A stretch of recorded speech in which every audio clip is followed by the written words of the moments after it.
JG236C. I recommend getting a pair of Perry. How's it going, everybody?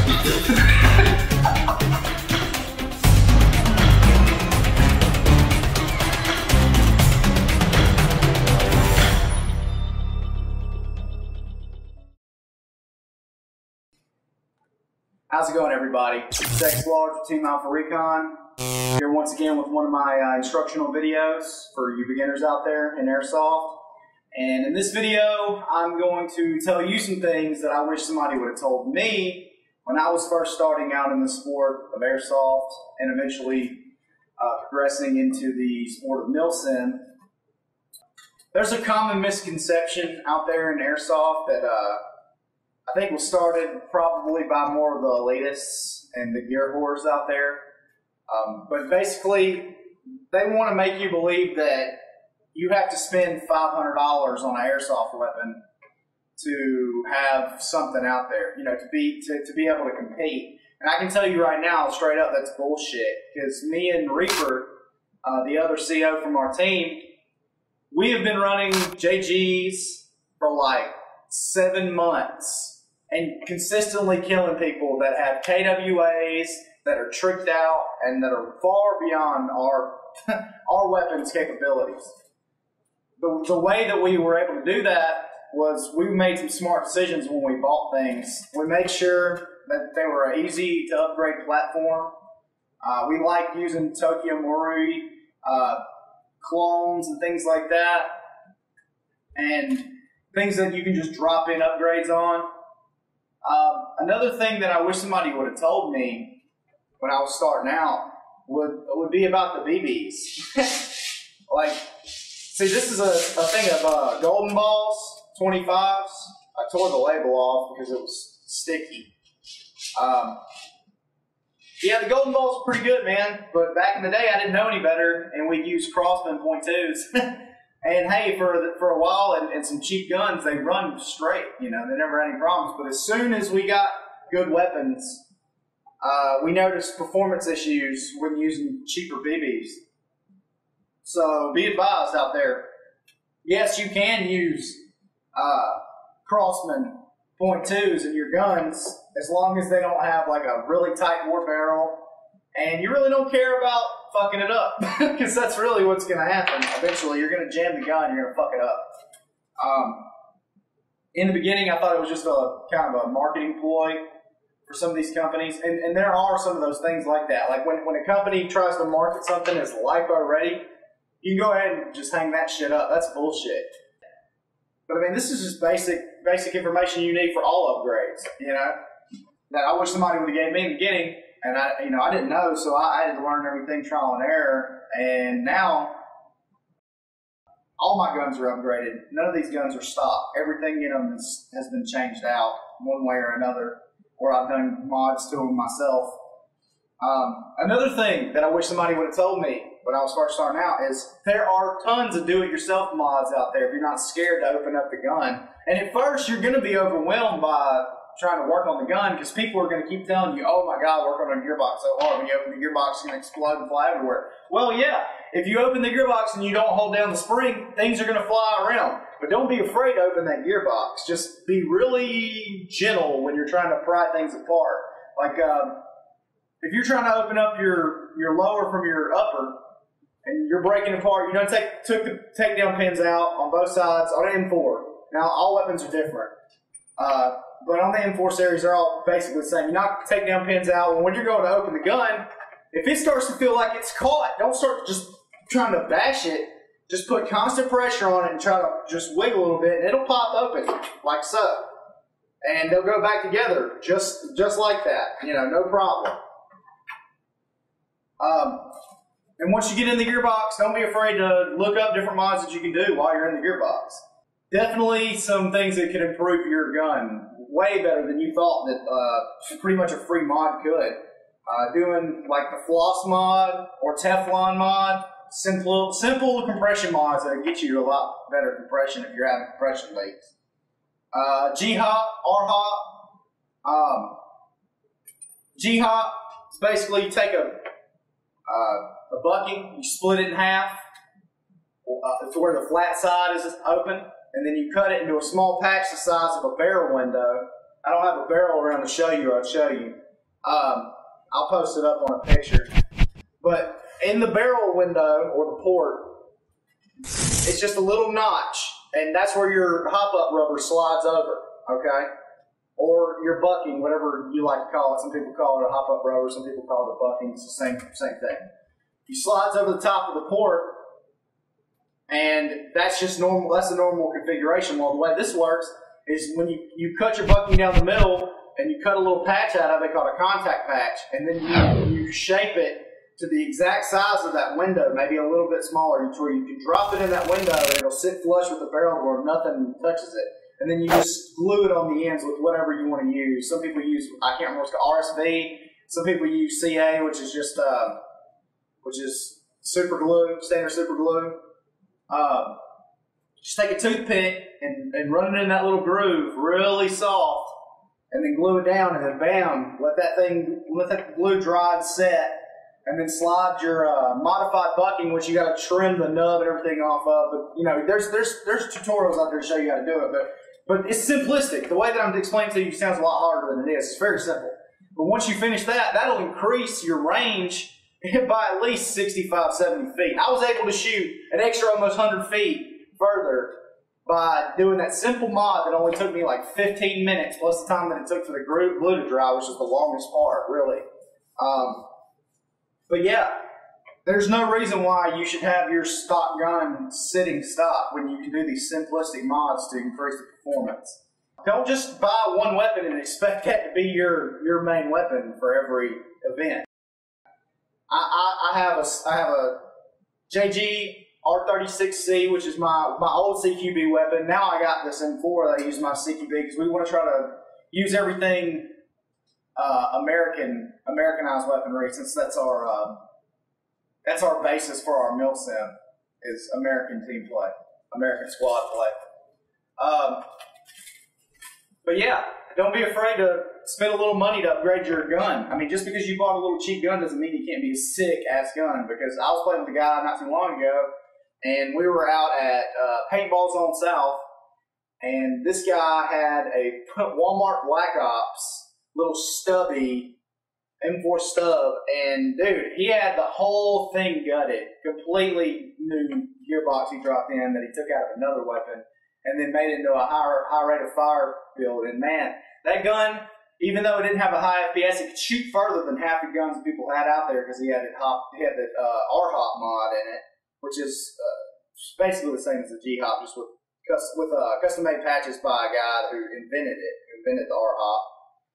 And he was wasting people with that gun from a long way, and it was just a little CQB weapon. So there's a lot of misconceptions about the length of barrels in airsoft and it getting you more range, because that's bullshit. There's no science behind that, because you're not using rifling or anything in the barrel. The barrel has very little to do with the actual range of the gun. The range is going to come from your hop up and the amount of FPS pushing it, because you got to have that power to push that BB out further. But your hop up is your main thing. That's how you're going to get your range. It's a good hop up setting and a good mod in your hop up, or a really good bucking I suggest a KWA 2GX bucking. Those are great buckings. Has 2 points of contact on the BB. But little things like that can improve your gameplay. I mean, but also like I said in the beginning, the weapon doesn't make the man. And I usually don't condone this, but if you find a part, right, like say, like the other day, I was looking for ARC rails for my helmet, and the American part was $94, and the part from China was only $9. Sorry. I mean, I'm patriotic and everything, but at the same time, I'm not going to spend $90, and I can see why the Chinese are coming up in their economy. I'm not going to spend $90 on a Americanized part that's the same piece of plastic basically as the Chinese part that I'm not really using for combat. You know, and if there was a real combat situation, I wouldn't go grab my plastic helmet with my GoPro and shit. You know what I mean? I go get my real ballistic helmet out of the closet and use that. I wouldn't use that. So there's no point in you spending that much money on a replica you're not using it for anything but for basically cosplay for a competitive sport, you know what I mean? So, that's another thing that hurts me, man, like elitists in the game. Another thing, get you some tools. I don't have many, man. I just got this little kit, you know. It's got super glue and everything that I've kind of accrued. And then I got a tool set in there that I use for bigger projects. But this is all my little tinkering and shit. And it's pretty much got everything I've ever needed to fix the things that I've had wrong. You know, it doesn't have a Dremel, so I don't have that aspect of it. But everything that's gearbox work and shit like that, I can do it. As long as it doesn't have anything to do with cutting metal or shaving or anything like that. If I need to sand something, I'll just pull out that fucking 400 grit or whatever, 200 grit, whatever I need to sand, spin it, and I'll sand it down with that, or do it with a file. But yeah, straight up, I picked this up the other day. It's another thing that I wish somebody would have told me in the beginning. If you look hard enough, see, when you search eBay, don't search AEG Full Metal. Don't search that, because that's not what you're looking for. Find the gun that you want, and then find like good reviews on it, like a KWA SR10 or whatever, and type KWA SR10 into the search. Because you'll never find the gun if you type in Full Metal AEG. It'll never show up for some reason. Even if it has it in the title, it's not going to show up. So search KWA SR10 or ICS Proline M4 or whatever the fuck you're looking for. You know what I mean? And type it in like that, and you'll find about 4 or 5 of them. And then you'll find some that are being like auctioned. And if you like to do that, you know, that's cool. Do your auction gig, you know what I mean? But I'm not really into the auctions unless, you know, it's got like a couple of minutes left and it's still a good price. I'll throw one in there and see if I can win it. But other than that, I don't stay too big on the auctions. But what I do is I look for really good buy it nows. Like this. I found this Proline ICS upgraded. And it came with a PEC box, came with 2 LiPos, a smart charger. I found it for 150 bucks. Buy it now on eBay with $10 shipping. So 160 bucks. And I got 2 LiPos, a smart charger right there. That's like $100. You know what I mean? 2 LiPos and a smart charger. And then I got the gun. I got the upgrades in the gun and the PEC box. I mean, dude, that's a killer deal right there. Got it, the gun shoots fine. I mean, no problems, you know. I had a little problem with the compression and the bucking, but hey, I messaged the guy. He's going to send me a new bucking and a new op-up. So, hey, I have no reason to complain. The gun still performs fine right now. Just having a little compression issues, you know. But if you look hard enough and you stay persistent, you will find guns that are way above their what will actually be way below their price range, because people are just getting out of the sport. Like, I was looking at the shit, and the dude that I bought that gun from, he had every one of his guns for sale, basically. Like, he was getting out of the sport, you can tell. He was selling everything, or he was, like, cleaning out his closet, you know what I mean?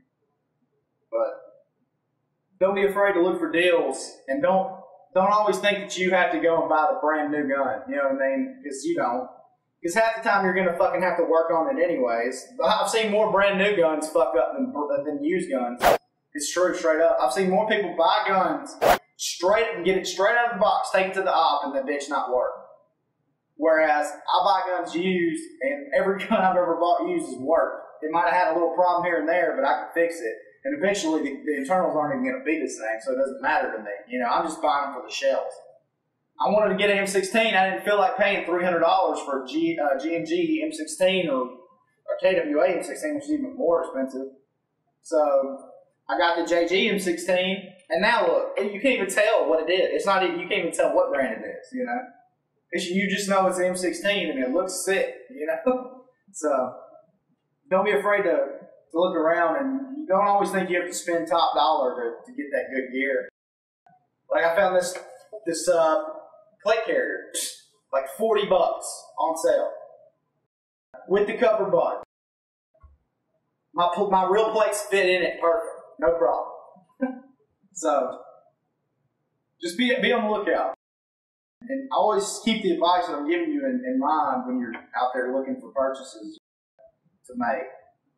And don't worry about what people say about your gear. You know what I mean? And stay active in the sport. If you really want to play and you've only got a Springer, fuck it. Go out there with a Springer. Do your damn thing. You can. I safety kill people every time I play. I come right up behind them sometimes. Like, we play this one place called the Firefields, and every time I play there, I get at least 2 or 3 safety kills a game. You know what I mean? Because it's CQB on some parts. You can take that Springer and shoot people from 10 feet away, no fucking problem. You know what I mean? Or you can bang them. Either way, you're getting kills, and when they find out that you killed them with a Springer, they're going to be pretty impressed, or they're going to be pretty pissed off. Either way, it's going to be funny for you. You know what I mean? But yeah, man, just keep your head up. If you ain't got a lot of money, fuck it, whatever. Save your money. You know what I mean? Try to make a good purchase, though, you know, like I did. Be mindful of what you're buying. Don't buy some $60 AEG and expect it to be a good gun. And when I say $60 AEG, I'm talking about $60 brand new AEG, like the cheap D-Boys and shit like that. The cheaper line D-Boys, not the more expensive line D-Boys. They're probably a little bit better. Double eagle and shit like that. Just don't even look at it. If it's got a plastic gearbox, don't even fucking look at it, because it's going to cause you nothing but heartache. Those are designed for children. Those are designed as a scam, basically, to sell to little kids who want an airsoft weapon and their parents don't know what the fuck they're buying, and they just say, "Oh, I found you one for $60," and they buy it, and then it breaks after 2 days. Spend some money. Spend about $150, $100. If you don't want to spend that, then I recommend getting a shotgun, because you really can't go wrong with shotgun. I mean, they'll break eventually, but them suckers will last a lot longer than a plastic gearbox AEG will. That's pretty much all I got for you guys. That's all I can think of for today. Hope this helps you out. If you like this video, remember to comment in the comment section below and leave a like for me, or dislike if you didn't like it. And if you have any questions or anything, just be sure to message me. You can PM me. Or you can check us out on Instagram at Team Alpha Recon, or on Twitter at Team Alpha Recon, or Facebook at Team Alpha Recon. Pretty much all around trifecta going on right now with Team Alpha Recon. But just stay out there, guys, and if you have any requests or anything, just leave them. Don't be afraid to ask. Bang, bang. I ain't gotta tell you I'm a Mac. You already know in fact. Flow so cold with swag and tack. See me round just laughing at these fake ass haters. Peace out, see ya later.